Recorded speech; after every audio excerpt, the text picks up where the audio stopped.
नमस्कार शेतकरी बंधूंनो, विन्सन्स ॲग्रो सायन्सच्या यूट्यूब चॅनलमध्ये आपलं पुन्हा एकदा स्वागत आहे. आता आपण नरवाडमध्ये आहोत. नरवाडमध्ये अनुज नागरगोजे यांच्या आपण पानमळ्यात आहे. तर यांना विषय काय झाला होता की या पानमळ्यामध्ये एकतर वाढ होत नव्हती, फुटवा नव्हता, पानाची साईज घेत नव्हती.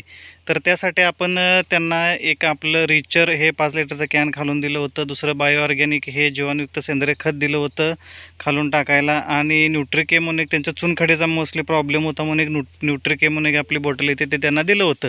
मग ते सोडल्यानंतर ह्यांना काय अनुभव आला ते आपल्याशी एक अनुभव शेअर करतील. किंवा आपला पानमळ्याचा प्लॉट आहे. ह्याचा रिझल्ट पानं पण मोठे आले सगळे पाक आणि फुटवं कमी होते ह्या प्लॉटची. ते पण फुटवं पण सगळे निघले. आणि त्यानंतर ह्याला कैमार म्हणून एक विषय असतोय की कैमार पण सगळीकडे दिसू लागला. कैमार म्हणजे काय विषय असतो नक्की याचा? की ह्याला इथून फुटवं यायला चालू होतात.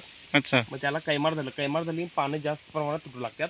ते पण आपल्याला पूर्ण खालून आपल्याला जे कैमार नव्हतं आता परत सगळं कैमार धरायला चालू झाले आणि पाण्याची साईज पण सगळी पाक मोठी आल्या. मग तुम्ही अजून शेतकरी बांधवांना काय सांगू इच्छिता? पण आपला रिझल्ट फुल आहे. रिचरचा पण 1 नंबर रिझल्ट आहे. आणि खतं पण मी पहिला ट्रायलला 5 वेळी टाकलो. 5 वेळीचा आणि बाकीच्या गोष्टींचा सगळा रिझल्ट जोरात आला आहे 5 वेळीला. त्यामुळे आता खतं पण सगळी ती आता चालू केलोय. तुम्ही पण चालू करा. Okay, thank you.